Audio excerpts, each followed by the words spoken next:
There is in fact a theory that can provide a relatively reasonable explanation for Circuit 6 within the parameters of science. Princeton psychologist Julian Jaynes published his groundbreaking book, The Origin of Consciousness in the Breakdown of the Bicameral Mind, in 1976. It's a remarkable and controversial work that some argue has been mostly proven wrong. The Julian Jaynes Society disagree. They have, in my personal opinion, refuted the refutations of Jaynes' work quite well. A lot of people think Jaynes' ideas are sound. Jaynes argues that at some point in the history of civilization around early Greek times, an ability started to develop in many people. This was the ability to introspect, as well as the tendency for a person to think of themselves as an individual with an internal world and a unique personal history. For Jaynes, prior to about 1500 BC, people did not possess self-consciousness the way we do now.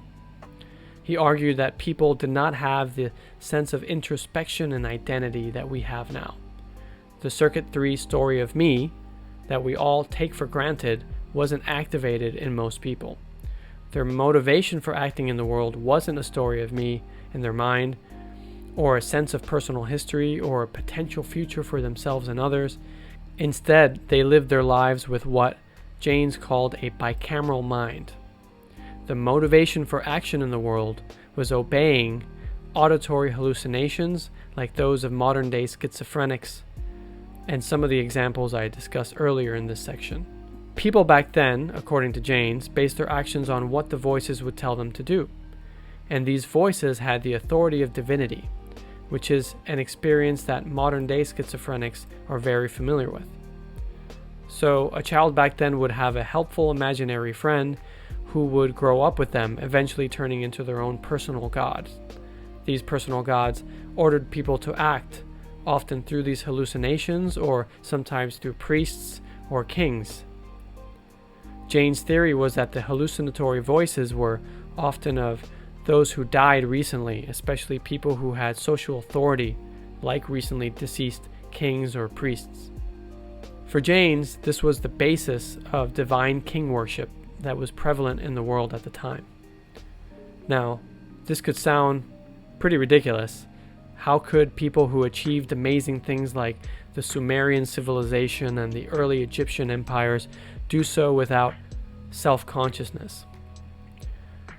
Well, Jaynes says that for the most part, such minds would actually live their day-to-day lives in a fairly straightforward way, not too different from how we live.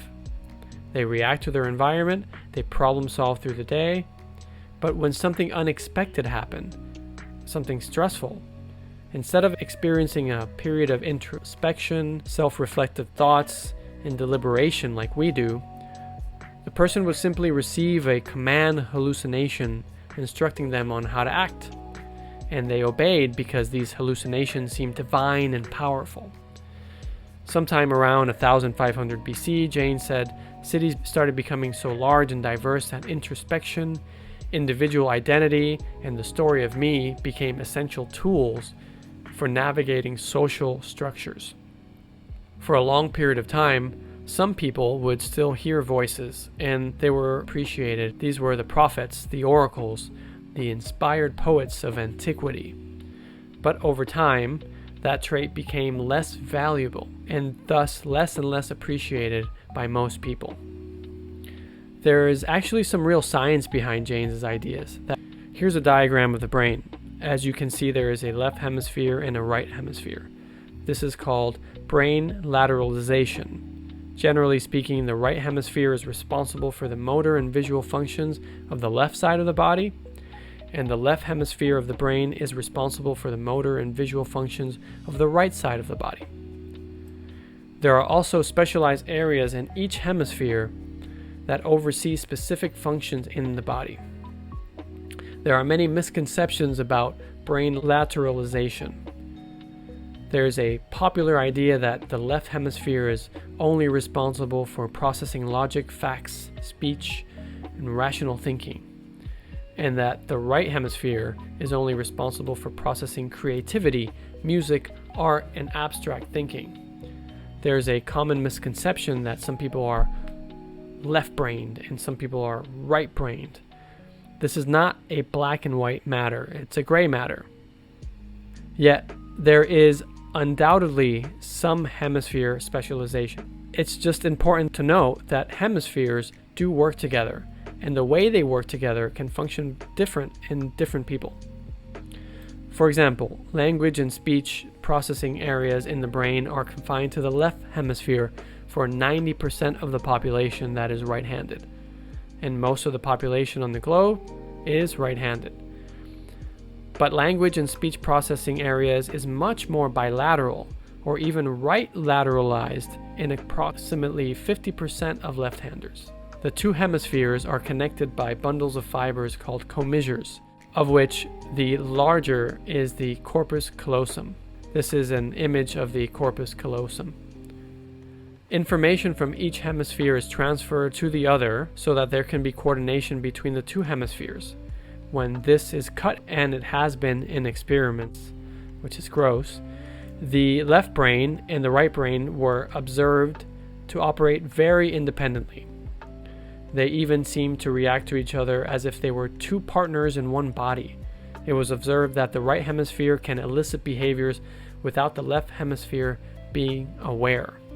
Here's a diagram of the brain from the front view as opposed to the top down like the previous images. Hallucinations, Jaynes suggests, are produced by the normally silent right hemisphere of the brain. The theory goes that the right hemisphere sends communication signals to the left hemisphere. The left hemisphere receives these communication signals and processes the signals as coming from an independent entity. Because, as I just mentioned, in some ways, the usually silent right brain is in fact an independent entity in some respects. And this aspect of Jaynes' theory is now backed up by neuroscience. Neurosurgeon Wilder Penfield electrically stimulated right hemispheres of patients that were kept awake during brain surgery. The brain does not feel pain, which allowed the patients to report their experiences consciously to researchers. When Penfield stimulated the right hemispheres of these patients, they reported hallucinations. These hallucinations tended to be authoritative voices, sometimes of people unknown to the patients, sometimes of people known to the patients, often a dead relative or friend.